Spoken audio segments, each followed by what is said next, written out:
যাৰ কোনো নাই তেওঁৰ হেনো ভগৱান আছে। হয়, ঠিকেই শুনিছে। আমি আজি এনেকুৱা এজন মানুহকে দেখুৱাম যি এজন ভগৱানতুল্য মানুহ। বহু নিৰাশ্ৰয়, নিৰ্যাতিত, নিপীড়িত, বৰ্জিত মানুহৰ বাবে তেওঁক আজি ভগৱান বুলি ক'লেও হয়তো ভুল কৰা নহ'ব। ভগৱান বিচাৰি আপুনি বা মই আন ক'লৈকো নগ'লেও হ'ব। আপোনালোকে তেওঁক লগ পাব নলবাৰী চহৰৰ মাজমজিয়াত শান্তিনিবাস বৃদ্ধাশ্ৰমত। নাম তেওঁৰ মজিবুৰ ৰহমান, পেছাত এগৰাকী সাংবাদিক। এইগৰাকী মহান ব্যক্তিয়ে নলবাৰী চহৰৰ মাজমজিয়াত গঢ় দিছে এখন বৃদ্ধাশ্ৰম। বৃদ্ধাশ্ৰমখনৰ নাম হৈছে শান্তিনিবাস বৃদ্ধাশ্ৰম। নলবাৰী চহৰৰ পাৱাৰ হাউচৰ ওচৰতে অৱস্থিত এই বৃদ্ধাশ্ৰমখন। ২০০৮ চনত সাংবাদিক মজিবুৰ ৰহমানে স্থাপন কৰিছিল এইখন বৃদ্ধাশ্ৰম। যিসকল লোক বৃদ্ধ বা বৃদ্ধাৱস্থাত উচ্চ শিক্ষিত পুত্ৰ, জীয়ৰী, বোৱাৰী বা পৰিয়ালৰ আত্মীয় স্বজনৰ দ্বাৰা নিৰ্যাতিত, নিপীড়িত, প্ৰতাৰিত হৈ গছৰ তল, বাছ আস্থান, ৰেলৱে ষ্টেচন আদিত আশ্ৰয় ল'ব লগা হয়, সেইসকল লোকক উদ্ধাৰ কৰি আনি মজিবুৰ ৰহমানে আশ্ৰয় প্ৰদান কৰে নলবাৰীৰ শান্তিনিবাস বৃদ্ধাশ্ৰমত। সেইসকল বৃদ্ধ বা বৃদ্ধাক নিজ হাতে ৰান্ধি খাদ্য যোগান ধৰা, চিকিৎসা প্ৰদান কৰা, শৌচ পেচাব পৰিষ্কাৰ কৰাকে ধৰি মজিবুৰ ৰহমানে নিজ হাতে কৰি আহিছে আৰু সমাজত দাঙি ধৰিছে মানৱ সেৱাৰ উৎকৃষ্ট নিদৰ্শন। এইগৰাকী ভগৱানৰূপী মানৱ মজিবুৰ ৰহমানে নিজৰ জেপৰ ধন ব্যয় কৰি নাইবা কেতিয়াবা ব্যক্তিবিশেষৰ সহায়ত সহযোগত চলাই গৈছে শান্তিনিবাস বৃদ্ধাশ্ৰমখন।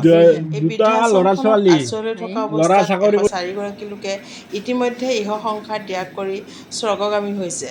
ইছলাম ধৰ্মাৱলম্বী মজিবুৰ ৰহমানে হিন্দু মানুহ মৰিলে বৈদিক ৰীতি নীতিৰে শেষকৃত্য সমাপন কৰে আৰু ইছলাম ধৰ্মৰ লোক মৰিলে ইছলাম ধৰ্মৰ ৰীতি নীতিৰে সম্পন্ন কৰে শেষকৃত্য। এনেদৰে ৰাইজৰ সামান্য দান বৰঙণি আৰু জেপৰ ধনেৰে চলাই আহিছে আশ্ৰমখন। পোৱা নাই কোনো চৰকাৰী অনুদান। মাজে সময়ে কোনো লোকে নিজ পুত্ৰ বা জীয়ৰীৰ জন্মদিন পালন কৰে আশ্ৰমখনত আৰু আশ্ৰমখনত বৰ্তমান আশ্ৰয় লৈ থকা ৩৮গৰাকীক এসাঁজ অন্নদান কৰি শান্তি লাভ কৰে।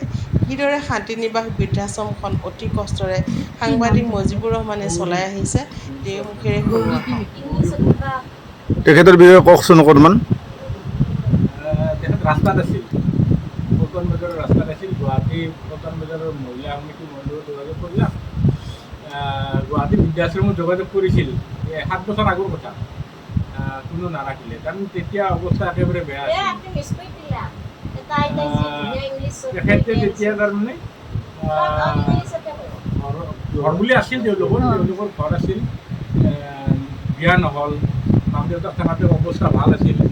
তেখেতে চাকৰি নকৰিলে। ৫৫ বছৰ আগৰ BSc তেতিয়া চাকৰি মহিলা মানুহক সেনেকৈ চাকৰি কৰিব দিয়া নাছিল। তাৰপিছত কি হ'ল, ঘৰতে থাকিল, অৱস্থা ভাল ঘৰৰ। দেউতাক মাক মৰিল, দাদায়েক, ককায়েক, ভায়েক আছিল, তেওঁলোকৰ অৱস্থাও ভাল। তেওঁলোকে ঘৰতে ৰাখিছিল আৰু নিজৰ বাইদেউ বুলি। আৰু ককায়েক ভায়েক মৰাৰ পিছত তাৰ আগমুহূৰ্তত তেখেতক এটা ৰুম দি যোৱা বুলি কৈছিল। আৰু সেই ৰুমটোত ককায়েক ভায়েক মৰাৰ পিছত কি হ'ল, তেওঁক চোৱা মানুহ নাই কোনো। সেই ৰুমটোতে চিঞৰ বাখৰ কৰি থাকে, কোনো দিয়া মানুহ নাই, মানে চোৱা মানুহ নাই। তাতেই প্ৰস্ৰাৱ পায়খানা কৰে, কেতিয়াবা কোনোবাই কিবা দিলে খালে তাতে প্ৰস্ৰাৱ পায়খানা। সেই লেতেৰা পেতেৰা হৈ থকাৰ কাৰণে কোনো কাকো যোৱা নাছিল। তাৰপিছত কি হ'ল, এদিন ঘৰৰ ভতিজা বুলি কৈছে, ভতিজাকে ঘৰৰ পৰা উলিয়াই দিলে। সেই জেগাটোৰ পৰা উলিয়াই দিলে, ৰাস্তাত থাকিল। তাৰপিছত ৰাস্তাত মহিলা সমিতি কি কৰিব আৰু, মহিলা সমিতিয়ে কৰিলে থকা জেগা নাই আৰু নিজৰ বুলিবৰ ল'ৰা ছোৱালীও নাই, বিয়া নহ'ল। এতিয়া ভতিজা নাচাবও পাৰে। সেই কথাটো অনুভৱ কৰি তেওঁলোকে অলপ তেওঁ মেডিকেলতো নিলে। তাৰপিছত গুৱাহাটীত বৃদ্ধাশ্ৰম বিচাৰিলে। গুৱাহাটীত বৃদ্ধাশ্ৰম বিচাৰি কেইবাখনতো গ'ল। এই কোনো ষ্টাৰ আৰু কথা নাপাতে আৰু তেওঁৰ পৰা একো নাপাব, পেঞ্চনো নাপায়, তেওঁৰ ল'ৰা ছোৱালীও নাই পইচা দিব বুলি। তাৰপিছত কোনো নাৰাখিলে। অৱশেষত মোৰ লগত যোগাযোগ হ'ল, মই আনিলোঁ। আনি 7 বছৰ থাকিল, দেখা পাইছিল, কেনে পাইছে বয়স হ'লেও ইফাল সিফাল থাকিব, অলপ ইফাল সিফাল থাকিব। তেখেতৰ নামটো কি? গৌৰী ঘোষ। জীৱনৰ শেষ সময়ছোৱাত কিন্তু বৰ দুখৰ কথা যে লাষ্ট টাইমটো মানুহৰ কাৰ কেনেকৈ টকা পইচাই মাত নিদিয়ে, কাৰ কেনেকুৱা হয়। মই বহু মানুহ এনেকুৱা খবৰ পাইছোঁ। মোক এতিয়াও এনেকুৱা বহু আইটিআই ফোন কৰে, এইবাৰ আশ্ৰমত যাব লাগিছিলে, আশ্ৰমত থাকিম বুলি ভাবিছিলোঁ। কি হ'ল, কি হ'ল মানে ঘৰৰো মায়াটো এৰিব নোৱাৰোঁ এপদ এপদকৈ সাজিছিলোঁ ঘৰখনো এৰি যাব নোৱাৰোঁ এতিয়া কেনেকৈ আছে কেনেকৈ আছে মানে কাম কৰা বাইকটো ভাগিলি তেওঁ 11টামানত আহি অলপ চাফা চাফা কৰি দিয়ে ভাতকেইটা বনাই দি যায় সেইকেইটা দিনত খাওঁ আৰু ৰাতিৰ কাৰণে থৈ যায় ঠাণ্ডা ভাত ৰাতিও খাওঁ যদি মই উঠিব পাৰোঁ ৰাতি খাওঁ আৰু যদি উঠিব নোৱাৰোঁ এই বিচনাতে চট ফটাই দিব কোনেও এগিলাচ পানী দিয়া মানুহ কি আৰু বিদ্যাপুৰৰ এনেকুৱা ফোন মুঠতে প্ৰায় আহি থাকে ল'ৰা ছোৱালীৰ ফোনটো আহে মাকক থ'ব দেউতাকক থ'ব এইবিলাক আহে কিন্তু এই আইতা কিছুমানে ফোন কৰে যে উঠিব নোৱাৰিলে চট ফটাই থাকে এগিলাচ পানী দিয়া মানুহ নাই বোলে ল'ৰা ছোৱালী কি ক'ম আছিল দে আগতে এতিয়া নাই ক'ত থাকে ছোৱালীটো বাহিৰত বিয়া দিলোঁ ল'ৰাটো সি তাৰ ডাঙৰ মানুহ কৰিব চালোঁ পঢ়োৱালোঁ বাহিৰত পঢ়োৱালোঁ সি মাংগালোৰ পঢ়িলে তাতে এষ্টাব্লিছ হ'ল তাতে বিয়া কৰালে নাহে বছৰ দিনতো ফোনো নকৰে নাহেও এই স্বামী আছিল স্বামীৰ অলপ পেঞ্চন পাওঁ এই বহুদিন আগতে ৰিটায়াৰ হৈছিলে অলপ পেঞ্চন পাওঁ 12 বছৰ আগতে তেওঁ মাৰা গ'ল এই 12 বছৰ এনেকৈ চব কথাই আছোঁ অলপ পেঞ্চন পাওঁ সেইখিনিৰে কিবাকৈ চলি আছোঁ এতিয়া ঘৰৰ মায়াটো এৰি যাব নোৱাৰোঁ মই আশ্ৰমতে যাম বুলি ভাবিছিলোঁ মানে এইবিলাক শুনিলে এতিয়া ভাঙি যায় সেইকাৰণে আমাক ল'ৰা ছোৱালী লাগে নেকি কিমানৰ সেই সময়ছোৱাত যদি মাক দেউতাকক চাপ নিদিয়ে ওচৰত নাথাকে ল'ৰা ছোৱালী এইকাৰণে লাগে নেকি ল'ৰা ছোৱালী কাৰোবাৰ নাই কিমান যে দৌৰা দৌৰি ক'ত নাযায় ক'ত মন্দিৰ মছজিদ থান গুৰুদ্বাৰ বিভিন্ন ঠাইত যায় বৰ্তমান কি বিভিন্ন এইবিলাক কৰে ডক্টৰৰ তাতে যায় কিমান টকা পইচা খৰচ কৰি ল'ৰা ছোৱালীৰ কাৰণে কৰে আৰু কিছুমানৰ থকাৰ পিছতো যদি এনেকুৱা হয়